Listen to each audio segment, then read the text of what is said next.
Care amiche e cari amici di Runner 451, benvenuti a un nuovo video qui nel nostro studio. Abbiamo parlato nello scorso video di come e cosa fare dal punto di vista delle ripetute per le gare della 10 km. Oggi parliamo della mezza maratona.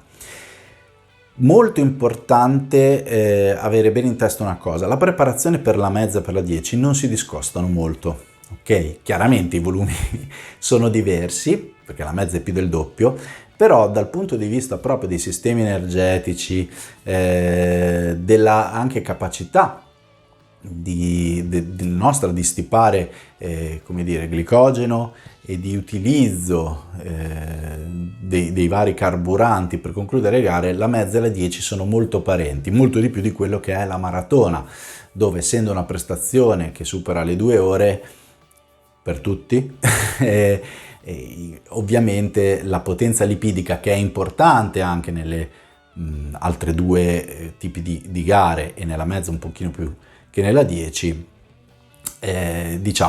diventa importantissima nella maratona, e quindi ci sono dei lavori diversi. Quindi i lavori che andremo a fare per la mezza sono, dal punto di vista della ripetuta, sono molto simili a quelli per la 10 km, soprattutto nella prima parte della parte specifica dove devo alzare la condizione, e anche qui, come per la 10, vale lo stesso discorso. Che cosa devo fare? Devo conoscere qual è il modello prestativo della gara, che cosa quindi sono i fattori limitanti su che cosa devo lavorare per portarmi a casa la mezza. Potenza aerobica, la soglia, senza dubbio, la percentuale di utilizzo del massimo consumo d'ossigeno e chiaramente in questo caso la capacità aerobica. A che ritmo si corre di solito una mezza? Ovviamente qui dipende. Se è la mia prima mezza, solitamente la corro un po' più veloce di quello che è il fondo lento, quindi un ritmo che rimane tra il fondo lento e il fondo medio. Se sono ben allenato, esperto, la corro tranquillamente al fondo medio e anche un po' più veloce. Se sono molto allenato e sono abituato a fare dei volumi, spesso la mezza ha un ritmo non così lontano dalla 10. Chiaramente non è lo stesso, ma in termini percentuali non è così distante.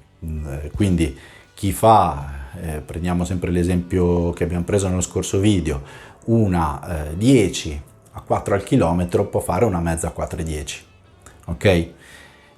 Il medio sarebbe intorno ai 4,15, 4,20, poi dipende anche, insomma, o quando parliamo di tipi di allenamenti abbracciamo sempre un range di intensità, e poi non è l'andatura che determina, c'è anche il carico interno, quindi la frequenza cardiaca e tante altre cose, ma per capirci, per darci delle coordinate, un po' è questo l'obiettivo. Quindi nella prima parte di preparazione della mezza lavoreremo comunque, come per la 10, per migliorare la potenza aerobica. Lavori brevi al VO2 max, quindi le ripetute sui 400, di cui abbiamo già parlato, lavori su ripetute più lunghe sull'1 e sul 2 km, senza dubbio. Chiaramente, allungando la distanza, non che per la 10 non si potessero fare, iniziare a inserire anche lavori di ripetute sui 3 km, che sono molto impegnative, al ritmo della 10, ad esempio. Quindi io posso correre ad esempio un 3 o un 4, a seconda della mia esperienza, della mia capacità, per 3000 al ritmo di una 10 km, e recupero 2 o 3 minuti in corsetta, fare le varie prove. Tutto questo mi porta ad alzare la condizione. Ancora più che nella 10, inserire prima dei lavori dove il recupero è attivo nella mezza diventa molto importante. La mezza spesso, quando non è preparata bene o non è interpretata bene dal punto di vista del ritmo gara, chiede il conto verso il 16-18 chilometro, poi l'ultimo tutti, anche per dei fattori psicologici, ma non psicologici volontari, proprio perché bisogna allenare anche la testa, sopportare la fatica. Ci sono tante ricerche che parlano di questi aspetti, adesso non è il tema del video. Al 21esimo riusciamo a sparare tutto, però la crisi arriva di solito verso i 3/4 di gara. Quindi dobbiamo fare dei lavori anche intervallati che mi aiutino a superare questo tipo di fatica. Ad esempio, un lavoro che io trovo ovviamente qui parliamo di runner medio esperti, molto utile, ad esempio un 4 per 2000 al ritmo della 10 più 1000 al ritmo della mezza. È molto molto impegnativo, anche qui come per la 10 ci arrivo per gradi se non li ho mai fatti, quindi magari le prime volte faccio un 6 per 1000 al ritmo della 10 e 400-500 metri al ritmo della corsa lenta, proprio per abituarmi a lavorare sul recuperativo. Però un 4 per 2 più 1000, che cosa vuol dire? Vuol dire 12 km belli intensi, ovviamente preceduti da chilometri di riscaldamento e a seguire dei chilometri, dei minuti di lavoro di defaticamento, può essere molto utile. Come può essere utile, anche se non sono pienamente ripetute, inserire dei lunghi variati dove corro una prima parte, un 20-30 minuti, 4-5 km di riscaldamento, ok, raggiungendo il ritmo della corsa lenta, poi inizio a inserire un lavoro che può essere un 6-7, anche 8 per 1000 corsi al ritmo non dei 10.000 ma un pelo anche più lento, come se dovessi fare una gara di 14-15 km, e però l'altro 1000 al ritmo che è quello della gara, della mezza, ok? Quindi vado a stimolare un organismo a correre un po' più forte e poi magari chiudo gli ultimi 4-5 km di nuovo alla corsa lenta, anche per utilizzare il lattato prodotto, quindi andarlo a smaltire ed insegnare anche le mie fibre rosse a riutilizzare sempre meglio il lattato, e questo ottimizza i miei sistemi energetici, ottimizza la mia economia di corsa. E alla fine della fiera ho fatto magari 20, 22 o anche 24 km, qui dipende sempre dall'esperienza dell'atleta, dove il tempo finale sarà la media dell'andatura, del passo un po' più alto poi di quello che posso ottenere il ritmo gara prendendo tutto, ma la parte, il corpo dell'allenamento, che può essere 12, 14, 16 km, saranno corsi un po' più veloci di quello che sarà la mia mezza.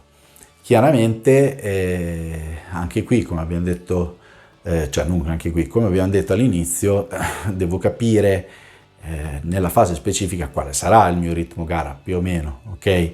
Quindi, come dicevamo, il runner ben esperto corre la mezza, con lento un po' più allegro, il runner un po' più esperto la corre al medio, e quello anche più portato per il tipo di gara, con più esperienza, più allenato, che fa ampi volumi, riesce a correrla poco più lenta di una 10.000, ok? Quindi andare un po' a trovare questi aspetti. Anche qui, come per la 10, se io mi alleno 4 volte a settimana, ha senso fare una volta alla settimana un tipo di lavoro così. Magari una settimana, 2, quando sono proprio vicino alle gare, prima della fase di scarico. Se mi alleno 6-7 volte a settimana, posso inserire 2 lavori qualitativi, allora in quel caso continuo magari ad utilizzare delle ripetute molto brevi, di pochi minuti ad altissima intensità, con dei recuperi semiattivi, passivi, corsetta, ma anche camminando, proprio un lavoro cardiaco, dove vado ad alzare molto il livello del battito, ma a fare un recupero completo, e poi inserisco dei lavori dove invece il recupero è molto più che attivo, no? Ultima settimana di gara, per me vale quello che ho detto per il 10.000, un lavoro di ripetute prima della gara, sempre per un po' la brillantezza, per un fattore mentale, per sciogliere, e soprattutto perché nella fase di tapering, di scarico, la qualità va mantenuta, ok? Se no rischiamo di fare decadere proprio la nostra condizione massima. Ricordiamoci questo, che la velocità, ovviamente relativa alla gara, riesce a crescere molto velocemente rispetto alla resistenza, cioè il lavoro che devo fare per costruire la resistenza è molto più lungo per quello che devo fare per le qualità più brillanti, ma allo stesso tempo, al contrario, si perdono molto più velocemente le qualità brillanti rispetto alle qualità di base. Quindi attenzione a fare degli scarichi troppo leggeri. Spero che questo video vi sia piaciuto. Se non avete visto il video delle ripetute per la 10, recuperatelo, e poi io vi do appuntamento al terzo video di questo trittico, che è le ripetute per la maratona. Ciao!